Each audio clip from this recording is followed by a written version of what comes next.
Good evening students. आज हम लोग जो है मोमेंटम का न्यूटन का सेकेंड लॉ का एप्लीकेशन करेंगे। फर्स्ट लॉ हम लोग जो है कर चुके थे, सेकेंड लॉ भी कर चुके हैं, लेकिन सेकेंड लॉ का एप्लीकेशन बचा हुआ है। Some application of Newton second law, कुछ इंपॉर्टेंट एप्लीकेशन इसमें आते हैं। जैसे हम लोग ऑटोमोबाइल्स में साकर यूज करते हैं।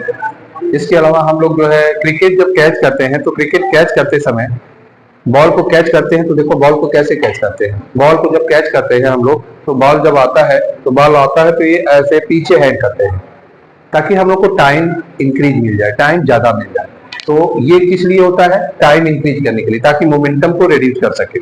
तो देखो फर्स्ट लॉ है some application of Newton second law. First है a cricket player lower his hand while catching the ball wide. When player lower his hand, the time to stop ball is increased. Time increase मिल जाता है, time increase करता है, and less force applied to causes the same changes in momentum of the ball. Therefore, hands of player are not injured. मतलब जब हम ball को catch करते हैं तो बॉल को ऐसे अपनी तरफ पीछे ले जाते हैं। कभी किसी को देखा है बॉल ऐसे कैच करते हुए? नहीं। ऐसे कैच करने का मतलब बॉल भी इधर से आ रहा है और इधर से हैंड कोलाइजर्स होगा, पता चलेगा फिंगर टूट जाएंगे, इंजर्ड होगी उंगलियां। तो ये टेक्निक क्या है? गलत है। सही टेक्निक क्या है? बॉल को कैच करते समय पीछे अपनी तरफ हैंड, हाथ को लोअर ही हैंड नीचे ऐसे ले जाते हैं। इसका मतलब क्या है? यहाँ जो मोमेंटम है उस मोमेंटम को यहाँ से यहाँ तक का टाइम मिल गया रेड्यूस करने के लिए। मतलब यहाँ से यहाँ, जो यहाँ पे सडन हमको मोमेंटम एक्सर्ट करना पड़ता, फोर्स इक्वल टू क्या होता है? Change of momentum per unit time. तो हमारा जो है पर यूनिट टाइम तुरंत यहाँ पर जो हमारा हमको झटका लगने वाला है उसको हम लोग बढ़ा रहे हैं। मान लो यहाँ पर वेलोसिटी 20 है, 20 से वेलोसिटी को यहाँ हमने लाया 0 पे। तो अब यहाँ पे मोमेंटम क्या हो गया? मान लो बॉल का मास है 1 kg, ठीक है, 1 kg, और यहाँ पर जो है इसकी स्पीड है 20 into 1, 20 kg metre per second का मोमेंटम है। अब यहाँ पर हमने स्पीड को 0 कर दिया, 20 से 0 किया, तो अब 0 हो गया। अब मास क्या है? 1, तो 1 इंटू 0 क्या होगा? 0। अब यहाँ मोमेंटम 0 होगा और यहाँ पर मोमेंटम क्या है? 20 kg मीटर पर सेकेंड। तो अब दोनों में फर्क आया कि नहीं?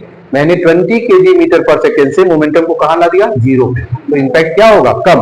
मतलब इसका सारा टेक्निक इस पे जाता है, टाइम को इंक्रीज करना और मोमेंटम को रिड्यूस करके 0 करना। मतलब हम जितना भी टाइम को इंक्रीज कर दें और मोमेंटम को अगर 0 कर देते हैं तो ये क्या करेगा? तुरंत एक्सर्शन से हमको प्रिवेंट करेगा, बचाएगा। तो ये हमारा हो गया first law. Cricket player lower his hand while the catching, when player lower his hand, time to stop the ball is increased. देखो बॉल का टाइम इंक्रीज हुआ, and less force applied to causes same changes in momentum of the ball. Therefore, the hand of player are not injured. अब दूसरा application आते हैं। Second application क्या है? हमारे डेली लाइफ में ढेर सारे एग्जाम्पल हैं।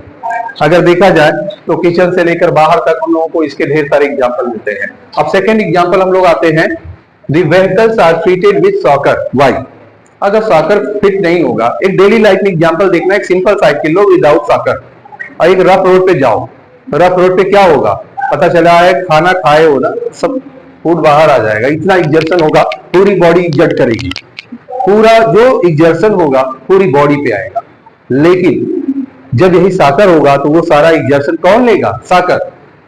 तो व्हीकल्स में साकर क्यों फिट किया जाता है? देखो इसको ऐसे समझ लेते हैं, जैसे ये हमारा व्हीकल्स है, ठीक है, ये क्या है? व्हीकल्स, और इस पे हम ये बैठे हुए हैं। अब अगर ये झटका लगता है, ठीक है, ये जैसे यहाँ पे है, तुरंत अगर झटका लगा और उसमें साकर नहीं है, देखो ये क्या होगा? पता चलेगा थोड़ी देर में जो है जंप करने लगेंगे। अगर आप विदाउट साकर आप बैठे हो तो थोड़ी देर में छत और आपका हेड दोनों फुटबॉल की तरह आपस में टकराने लगेगा। लेकिन ऐसा नहीं होता है, व्हीकल्स में साकर फिट होते हैं। अचानक जब ये साकर पे झटका लगता है, ये साकर धीरे से एक्सपैंड होता है, ये ऐसे, देखो ये ऐसे धीरे से टाइम इंक्रीज कर दिया। जो सडन झटका एग्जर्ट होना चाहिए था बॉडी के फ्लोर पे, वो बॉडी को सडन नहीं लगता है फ्लोर से, बॉडी और फ्लोर के बीच में साकर आ गया। उस साकर ने क्या किया? एक टाइम ड्यूरेशन लिया, टाइम को इंक्रीज कर दिया।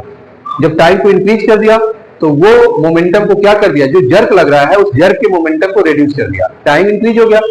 जो जर्क सडन लगना चाहिए था, कुछ माइक्रो सेकंड में था लग रहा है, लेकिन ऐसा नहीं है। अब उसको ये ऐसे अब दोनों में फर्क देखो, ये ऐसे लग रहा है तो ये झटका कितना तेज है, लेकिन ये ऐसे पता चलेगा नहीं। तो वही चीज है, जैसे कोई स्लो मोशन में तुमको थप्पड़ मार रहा हो तो लगेगा नहीं, जोर से खींच के देगा तो क्या होगा, दोनों में अंतर है। स्लो मोशन में क्या होगा, टाइम बढ़ गया, टाइम बढ़ने से क्या होगा, मोमेंटम रिड्यूस होगा। तो सेकेंड एप्लीकेशन यही है। The vehicles are fitted with shocker why. When the vehicles move over a rough road, the force due to jerk is transmitted on the floor. जो jerk है, तो jerk का transmission कहां हो रहा है, फ्लोर पर। किसके फ्लोर पर, व्हीकल्स के फ्लोर पर, of the vehicle through out साकर, साकर के जरिए। तो अब तुरंत नहीं मिल रहा है, सॉकर के जरिए हो रहा है, तो साकर क्या कर रहा है, साकर इंक्रीज कर रहा है टाइम को, and increase the time of transmission of the force of jerk to reach the floor. जो फ्लोर पे तुरंत साकर का झटका लगना चाहिए, उस टाइम को इसने इंक्रीज कर दिया, अब धीरे धीरे झटका लग रहा है। तो अब क्या होगा, The vehicles hence less force experienced by passengers, जिसके कारण जो है ये जर्क पैसेंजर को बहुत कम फील होता है, मतलब पैसेंजर कंफर्टेबल फील करता है। इसीलिए कुछ तो गाड़ियों के साकर इतने अच्छे होते हैं कि अगर एक गिलास पानी भी रख दोगे तो एक गिलास पानी का तो हल्का सा पानी भी नहीं गिरेगा। जितनी महंगी गाड़ियां हैं उनके साकर उतने अच्छे हैं, उनका जो है ट्रांसमिशन जो जर्क का है उतना बेटर होता है। रॉल्स रॉयल है, मर्सिडीज है, इन लोगों के मतलब जर्क पता ही नहीं चलेगा, आप बैठे हो पता ही नहीं चलेगा कि यूं कुछ भी, तो पहिया ऐसे उठ जाएगा, अगर स्पीड ब्रेकर आया तो पहिया जो है स्पीड ब्रेकर पे ऐसे उठ जाएगा और फिर नीचे हो जाएगा, साकर को एग्जैक्ट कर लेगा, और कार ऐसे जा रही उसी लेवल पे जाएगी, कार एक बार भी अप डाउन नहीं होगा। तो ये है साकर, ठीक है। एप्लीकेशन कौन सा हो गया, ये सेकेंड लॉ। डेली लाइफ में और भी है, हम लोग जैसे जंप करते हैं एक्शन सूट पहनकर, या अगर ट्रेन चल रही है ट्रेन के साथ अगर हम उतर रहे हैं, स्लो स्पीड हुआ और दौड़ जाते हैं आगे, these are example of second law of Newton. तो सेकेंड लॉ ऑफ न्यूटन हो गया। अब आप लोगों को जो है इसमें कुछ क्वेश्चंस कराएंगे। पहला क्वेश्चन है,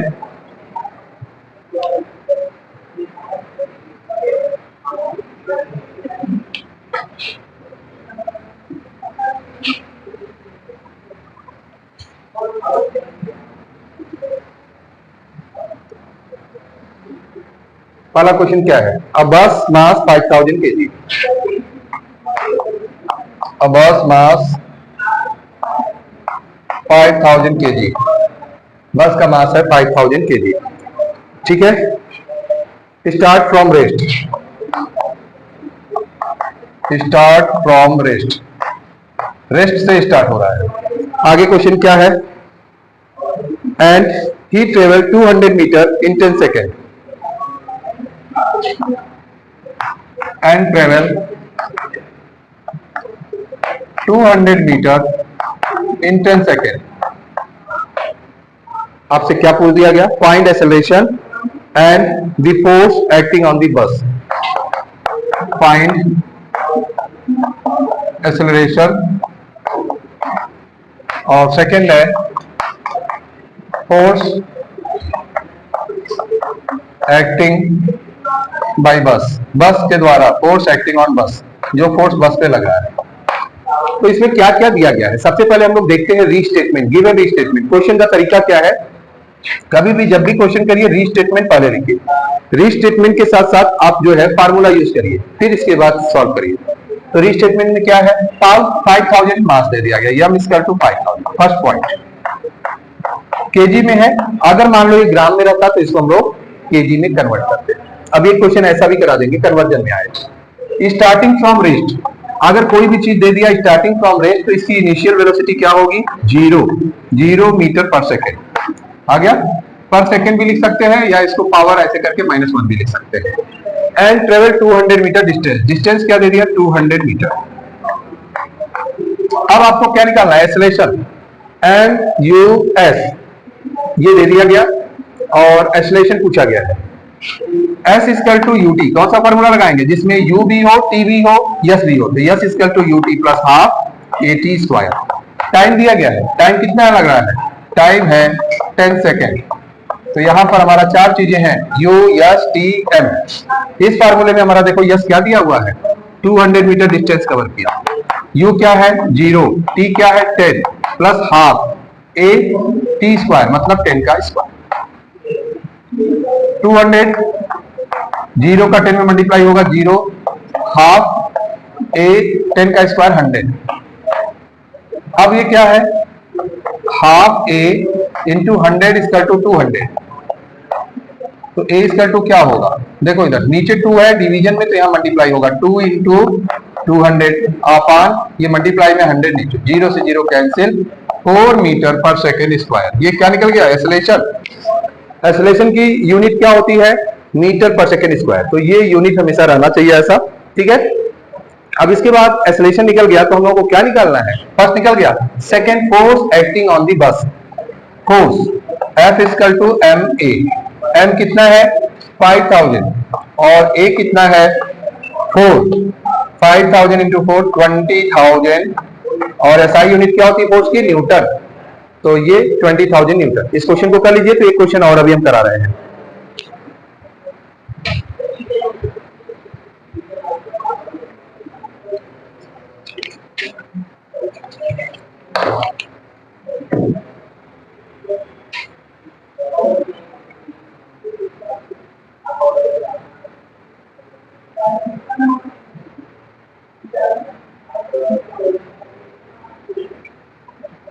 अब इसको इरेज कर रहे हैं। क्वेश्चन देखिए दूसरा,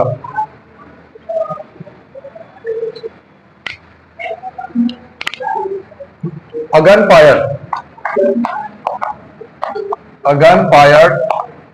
बुलेट, ये चलने वाली बुलेट की बात नहीं हो रही है, जिस बुलेट से आप चलते हो हंटर और मिट्रायर्स, उसकी बात नहीं हो रही है। ये गन की बुलेट की बात हो रही है जो जान लेती है, ठीक है। A gun fired bullet of 50 gram, bullet का मास दे दिया 50 ग्राम, मतलब सपोज दैट हैवी गन है, ठीक है। और आगे क्या दिया हुआ है, with the speed of 100 meter per second, with speed 100 meter per second. अब ये बुलेट जो है एक वुडन ब्लॉक में स्ट्राइक करके जो है 10 सेंटीमीटर जो है जाकर रुक जाता है। स्ट्राइक वुडन ब्लॉक, एक लकड़ी का टुकड़ा है, उसमें गन जाकर, जैसे ये लकड़ी का टुकड़ा है और इसमें ये बुलेट जो है एंट्री करते हुए यहां तक मान लो 10 सेंटीमीटर जाकर रुक जाता है। ये बुलेट यहां से यहां तक 10 सेंटीमीटर की दूरी तय किया, तो इसके द्वारा पेनिट्रेट डिस्टेंस कितना हो गया 10 सेंटीमीटर। तो ब्लॉक स्ट्राइक क्या हो गया, स्ट्राइक वुडन ब्लॉक कितना 10 centimetre and travelling 10 centimetre, 10 centimetre wooden block के अंदर ये डिस्टेंस कवर करता है। कैलकुलेट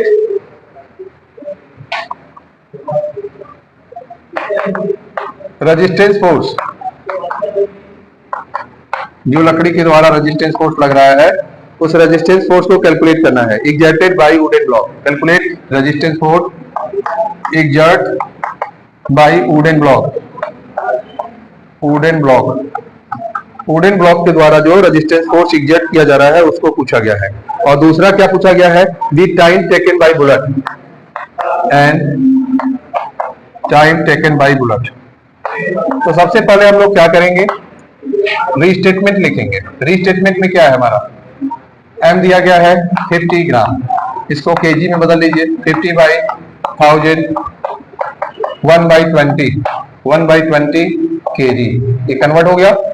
और क्या दे दिया गया है, स्पीड, इनिशियल वेलोसिटी दे दिया 100 मीटर पर सेकेंड। और एक चीज और, वुडन ब्लॉक में जाके ये रुक जा रहा है, strike wooden block travel 10 centimetre, ठीक है। वुडन ब्लॉक में जाकर ये क्या हो जा रहा है 10 सेंटीमीटर के बाद रुक जा रहा है, तो v क्या हो गया 0 मीटर पर सेकेंड। आपका u और v पता चल गया, m पता चल चुका है, और क्या दिया गया है s, डिस्टेंस s है 10 सेंटीमीटर, मतलब मीटर बदल दो 0.1 मीटर। तो अब कौन सा ऐसा इक्वेशन है मोशन का जिसमें ये तीनों आते हैं, u v s, हाँ ए निकालोगे, जब v फोर्स निकालना हो ये फाइंड करना है, तो पहले हम ए निकालेंगे फिर ये आप निकालेंगे। तो कौन सा इक्वेशन यूज करेंगे, v square minus u square equal to 2as। तो हमें निकालना क्या है, यहाँ पर v स्क्वायर दिया गया है 0 का स्क्वायर, u क्या है यहाँ पर 100 का स्क्वायर, 2 इंटू ए, यस क्या है 0.1, निकालते हैं। 100 का स्क्वायर क्या होगा 10,000 माइनस 10,000, और यहाँ पर 2 का 0.1 में हुआ 0.2, ए इक्वल टू 0.2 को इधर हमने ला दिया, 0.2 डिवाइड कर लेंगे, ठीक है 0.2। और इसके बाद एग्जैक्ट करके निकालेंगे तो हमारा ए निकल जाएगा। कितना आ जाएगा? ए -50,000 मीटर पर सेकेंड स्क्वायर। ये निकल गया ना। ये क्या निकला? एक्सेलरेशन, रिटार्डेशन बोलते हैं। जब एक्सेलरेशन निगेटिव हो तो उसे क्या बोलेंगे? रिटार्डेशन। अब क्या पूछा गया? Force F = ma। m क्या है हमारा? 1/20 और ये कितना है? -50,000। 0 से 0 कैंसिल, 5000 में 2 का डिवाइड हो जाएगा, -2500 न्यूटन। माइनस ये दिखा रहा है कि ये फोर्स एग्जर्ट कर रहा है, अपोजिट डायरेक्शन में लग रहा है, उसको रोक रहा है, तो ये क्या हो जाएगा? -2500 न्यूटन। अब क्या पूछ दिया है? टाइम। T = क्या होता है? V - U/A। V क्या है यहाँ पर? 0, माइनस U क्या है? 100 और A कितना आया है? A कितना आया था? -50,000। तो माइनस से माइनस कैंसिल हो जाएगा, -100 और यहाँ पर जो है -50,000, 0 से 0 दोनों कैंसिल हो जाएगा और माइनस से माइनस कैंसिल, 1/500 क्या हो जाएगा? 1/500। ठीक है, तो टाइम हो गया 1/500। सीधे सीधे जो है अगर हम 5 को 1 में पॉइंट में कर लेते हैं, देखो ये 10 पावर 2 हो गया, 1/5 × 10 -2 सेकेंड कर लिया। अब 1 में 5 का करेंगे तो 0.2 × 10 -2 सेकेंड, या इसको अगर हम ऐसे लिखें, पॉइंट को लेफ्ट से राइट ले जाएंगे तो पॉइंट क्या हो जाता है? डिक्रीज होता है, तो यहाँ हो जाएगा 2 × 10 सेकेंड। ये टाइम लग गया। तो इस तरह से ये क्वेश्चन था। तो आप लोगों का second law of motion and application ये खत्म हो गया। सेकेंड न्यूटन का लॉ और इसका एप्लीकेशन और इससे रिलेटेड क्वेश्चन फिनिश। अब हम लोगों का नेक्स्ट सेशन में स्टार्ट होगा एक्शन एंड रिएक्शन। जितना आप अप्लाई करोगे एक्शन, उतना ही रिएक्शन मिलेगा। तो हम लोग कल एक्शन अप्लाई करेंगे, देखते हैं कितना रिएक्शन मिलता है। Okay, good day.